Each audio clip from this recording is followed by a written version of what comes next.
अगर ये जो प्राइवेटाइजेशन होगा इसमें किसका फायदा? खेती को अगर प्राइवेट कर देंगे इसको किसका फायदा? क्या मोदी का फायदा? इसका फायदा होगा देश के कारपोरेट्स को, अडानी अंबानी को। वो जो गिनती में 1% है, ये साबित हो चुका कि देश की 73% जो जब आमदनी है उसके ऊपर कब्जा मात्र 1% का है। बाकी की 80% जो जनता है वो मात्र 30% के संपत्ति का अधिकार है।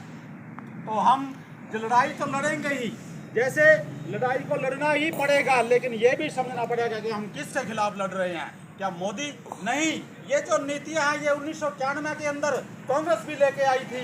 आर्थिक उदारीकरण की नीतियां, मुक्त व्यापार समझौता जो किया था WTO में जब सरकार गई थी, असल में तभी मजदूर के हक पे, कर्मचारियों के हक पर, किसानों के हक पर पहली चोट इस सरकारों ने की थी।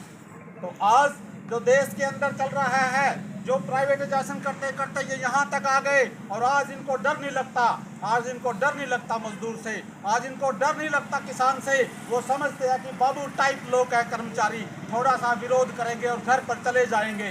आज ताकत दिखाई थी किसान ने दिल्ली के अंदर, जब मोदी जो ये कहते थे कि घुटनों में ये झुकता ही नहीं है, ये तो मुड़ेगा ही नहीं, नहीं ये तो मुड़ेगा ही नहीं, माफी मांगी थी। 13 महीने का किसान आंदोलन इस देश में नहीं दुनिया के आंदोलन को दिशा देता है, और ये बताता है कि कोई भी जालिम सरकार, कोई भी तानाशाह इतना बड़ा तानाशाह नहीं हो सकता कि वो जनता के अधिकारों के खिलाफ जा सके। उसको झुकना पड़ा था। हम ये जो लड़ाई लड़ेंगे, हम ये भी ध्यान रखेंगे कि क्या केवल आर्थिक नीतियों के लिए लड़ाई लड़ी जाएगी? क्या हम केवल आर्थिक समस्याओं का समाधान चाहते हैं? नहीं, वामपंथी कभी ऐसा नहीं सोचते। वामपंथी इस समाज को, इस दुनिया को बदलने की तरफ ध्यान देते हैं। और एक जो हमारे जो जिसके सिद्धांत के साथ हम चलते हैं, कार्ल मार्क्स ने ये कहा कि आप कैसे दुनिया को बदलोगे? जब आप खुद को नहीं बदल सकते तो आप दुनिया को भी नहीं बदल सकते। पहले आप खुद को बदलिए, खुद के अंदर बदलाव लाइए, अपने आसपास के लोगों को समझाइए। मैं भवन निर्माण कारीगर मजदूर यूनियन की तरफ से यहाँ पर आपको समर्थन देने आया हूँ और बोलने आया हूँ। तो भवन निर्माण मजदूर कारीगर जो यूनियन है, ये जो इसके लोग हैं जो असंगठित हैं, वो संगठित नहीं है। उनके जो जितना गरीब अनपढ़ आदमी होता है उसके पास मार उतनी ज़्यादा पड़ती है।